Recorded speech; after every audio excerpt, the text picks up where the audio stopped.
नमस्कार दोस्तों, स्वागत है हमारे YouTube चैनल हम ज्ञानी बुद्धा पर। दोस्तों, आज की कहानी में हम सीखेंगे आप अगर मन से जो भी चाहोगे वो आपको मिलेगा। बस चुपचाप और शांत मन से आप अपने लक्ष्य की ओर चलते रहें, आपको सफलता जरूर मिलेगी। ऐसी ही आज आपको एक कहानी सुनाने जा रहे हैं। 25 साल के नौजवानों को इतनी चिंता हो रही है कि चिंता की वजह से उनका किसी भी काम में मन नहीं लग रहा। वह हमेशा परेशान ही रहते हैं, ना तो वह अंदर से खुश होते हैं और ना ही उनके अंदर कार्य करने की शक्ति है। फिर भला उन्हें कामयाबी कैसे मिलेगी, वह अपनी मंजिल तक कैसे पहुंचेंगे। एक समय की बात है, गौतम बुद्ध से उनके एक शिष्य ने एक बार पूछा कि महात्मा, क्या ऐसा संभव है जो मैं मेरे मन में सोचूं वह सारी चीजें अपने आप मुझे मिलना शुरू हो जाए। बुद्ध बोले, ऐसा संभव तो है, लेकिन क्या इसके लिए तुम यह 2 चीजें कर पाओगे? शिष्य बुद्ध से बोला, क्या सच में ऐसा संभव होता है? अगर हाँ तो महात्मा मुझ पर कृपा कर मुझे बताइए, ऐसा होना कैसे संभव है? मैं इसके लिए कुछ भी करूंगा। बुद्ध शिष्य से बोले, तो सुनो, तुम अपने मन में जो चाहो वह तुम्हें मिलने लग जाए। इसका पहला उपाय यह है कि तुम्हें अपने मन को अपने नियंत्रण में लाना सीखना होगा। जब तुम्हारा मन पूरी तरह से तुम्हारे काबू में आएगा, तब उस दिन तुम्हें अपनी मनचाही चीजें मिलना शुरू होंगी। शिष्य बुद्ध से बोला, लेकिन गुरुजी, मन को वश में कैसे लाया जाता है और इस समस्या का दूसरा उपाय क्या है? बुद्ध शिष्य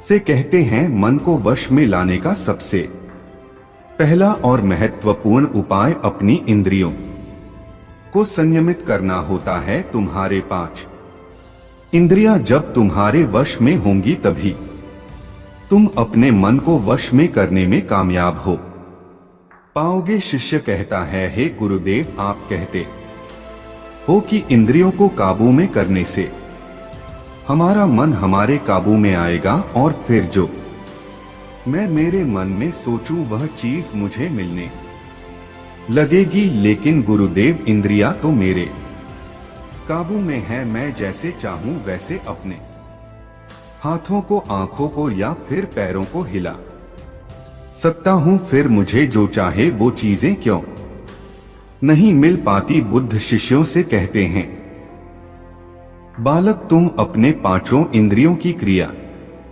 के बारे में अपने मन में विचार कर रहे हो, लेकिन अपने 5 इंद्रियों को अपने काबू में रखने का असली अर्थ यह है कि तुम्हें किसी भी भौतिक चीज का मोह ना रहना। जब मनुष्य के मन के अंदर अलग अलग प्रकार के मोह उत्पादित होते हैं, तब उसका मन उन चीजों को देख दुखी होता है, जिस वजह से वह व्यर्थ की चिंता में फंसता चला जाता है। वहीं जिस इंसान का मन उसके काबू में होता है, ऐसा व्यक्ति किसी भी प्रकार के मन के छला में ना फंसकर अपने लक्ष्य की ओर अग्रसर होता है और वही व्यक्ति जीवन में आगे जाकर अपने लक्ष्य को पूरा कर जीवन में सफल बन पाता है। शिष्य कहता है, हे महात्मा, मन को वश में करने का सही उपाय क्या है? किस प्रकार मैं अपने मन को अपने वश में ला सकूंगा? और गुरुदेव, दूसरा उपाय क्या है जिससे मैं अपनी मनचाही चीजों को पा सकता हूँ? बुद्ध शिष्य से कहते हैं, तुम्हें अगर अपने मन को वश में करने का उपाय पता करना है तो तुम सामने दिख रहे पेड़ के नीचे 1 महीना हर दिन 2 घंटों के लिए मौन रहकर ध्यान करना सीखो। जैसे ही तुम्हारे इन 30 दिनों का सफर खत्म होगा, वैसे ही तुम्हें अपने मन को काबू में करने का उपाय मिल जाएगा। जिस दिन तुम्हें अपने मन को काबू में करने का उपाय पूरी तरह से हो गया। उसी दिन से तुम अपने मन में जिस भी चीज का विचार करोगे वही चीज तुम्हें प्राप्त होना शुरू होगी। अगर तब तुम पैसे के बारे में या फिर संसार में मौजूदा किसी भी चीज के बारे में अपने मन में विचार करते हो तो वह विचार तुम्हें अपनी मनचाही चीज को प्राप्त करने में तुम्हारी मदद करेगा। पर इसके लिए तुम्हें अपने मन को वश में कर पाना अत्यंत जरूरी है। जब तुम अपने मन को वश में कर लोगे तभी मैं तुम्हें दूसरे उपाय के बारे में बताऊंगा। शिष्य बुद्ध को प्रणाम कर कहता है, यह तो काफी आसान कार्य है। 1 महीना ही क्या, मैं 1 साल तक 2 घंटे उस पेड़ के नीचे बैठ सकता हूं। आप मुझे आज्ञा दें, कल से ही मैं ध्यान में बैठने के लिए तैयार हूं। बुद्ध शिष्य से बोले, ठीक है, तुम पहले 30 दिन उस पैर के नीचे मौन रहकर ध्यान करके दिखा दो, फिर हम आगे बात करेंगे। उस शिष्य को लगता है गुरुदेव ने तो मुझे बहुत ही आसान कार्य सौंपा है, इसे तुम्हें आसानता पूर्वक कर सकता हूं, इसमें कौन सी बड़ी बात है। 1 महीना पैर के नीचे ध्यान ही तो लगाना है, इससे मैं आसानी से कर सकता हूं। शिष्य दूसरे दिन गौतम बुद्ध को प्रणाम कर उस पैर के नीचे मौन रूप से बैठ गया। 3-4 दिन तक ऐसे ही चलता रहा। शिष्य हर दिन बुद्ध के पास जाता है, उनको प्रणाम करता और उस पैर के नीचे जाकर मौन रूप से ध्यान करना प्रारंभ करता। लेकिन जब छठे दिन रोज की तरह शिष्य उस पैर के नीचे बैठने गया, तब उस समय उसका मन बेकाबू होने लगता है। उसके मन में अलग अलग चीजों के विचार आना शुरू होते हैं। उसने अब तक जिस लोगों से बुरा बर्ताव किया, अपने साथ गुरुकुल में प्रश रहे भाइयों को उसने हर बार कैसे मूर्ख बनाया और अपनी तारीफ करने के लिए गुरुजी को कब कब झूठ बोला, इन सारी बातों के विचार उसके मन में उत्पादित होने लगे, जिससे उसका पूरी तरह ध्यान में मन लगना बहुत ही मुश्किल होने लगा। थोड़े दिन बीते। आज उस शिष्य का मौन रहकर ध्यान करने का 17वां दिवस था, लेकिन उसके मन में बार बार आते हुए गलत विचार उसे ध्यान को ठीक से करने नहीं दे रहे थे। इसके लिए उसने मन में निर्णय किया, मैं इस समस्या का हल गुरुदेव से पूछता हूं, उन्हें इसका हल जरूर पता होगा। 18वें दिन उसके मुंह पर आ रहे भाव देखकर बुद्ध पहले ही समझ चुके थे कि आज यह सिर्फ प्रणाम करने नहीं है, अपितु किसी समस्या का हल पूछने आया है। शिष्य बुद्ध के पास जाता है और कहता है, हे महात्मा, आपके बताए अनुसार मैं हर रोज 17 दिनों से उस पैर के नीचे ध्यान लगाने बैठ जाता हूं। शुरुआती दिनों में मैं जब ध्यान लगाने बैठता था, जब मेरा मन पूरी तरह लगता था, लेकिन अब उस पैर के नीचे जब मैं अपना ध्यान लगाने बैठ जाता हूं, तब मेरा ध्यान अच्छे से नहीं लग पाता। मेरे मन में अलग अलग प्रकार के विचार आते हैं। जो विचार मुझे आते हैं उनके बारे में सोचकर मुझे अपनी सोच के ऊपर गुस्सा आने लगता है। मैंने अपने गुरु भाइयों के साथ कितना गलत किया, कितनी ही बार मैंने आपसे प्रशंसा के खातिर झूठ बोला। इन सभी गलत और विचार मुझे अंदर से दुखी करते हैं और मेरा ध्यान टूट जाता है। मैं सोचने लगता हूं कि मैं कितना गलत था, जिसकी वजह से मेरा ध्यान पर मन लगना तो दूर में ध्यान करते समय इन्हीं विचारों से जूझता रहता हूं। हे महात्मा, मुझ पर कृपा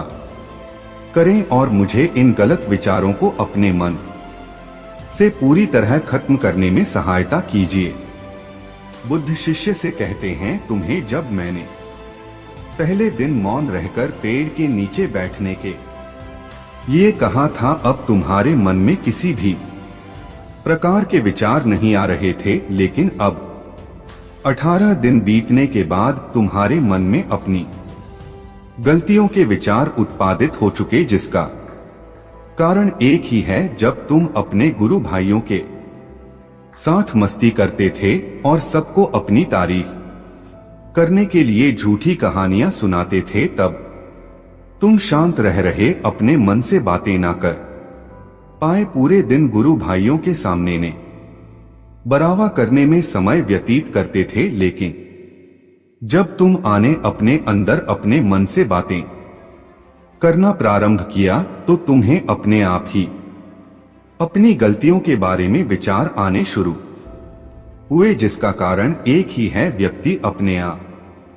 से किसी भी सवाल को पूछता नहीं है। लोग शांत रहकर खुद से बात करना पसंद नहीं करते और दूसरों से अपनी समस्याओं का हल पूछकर उदास होते हैं। जब इंसान अपनी किसी भी प्रकार की समस्या का हल शांत रहकर अपने आप से पूछता है, तब उस वक्त उस व्यक्ति की बुद्धि खुद बखुदा उस इंसान को बताना शुरू करती है। जब तुम अपने आप से बातें करना प्रारंभ करते हो, तब तुम्हें खुद की अच्छाइयां और बुराइयां दोनों दिखना शुरू होती है, जिसका फायदा तुम्हें भविष्य में होना शुरू होता है। यानी जब तुम्हें अपनी गलतियां दिखती है, तब तुम उन पर शांति से काम कर अपने आप ही आगे बढ़ना शुरू कर देते हो। क्यों? जिनस वजह से तुम अपने मन में जिनस भी चीज को सोचते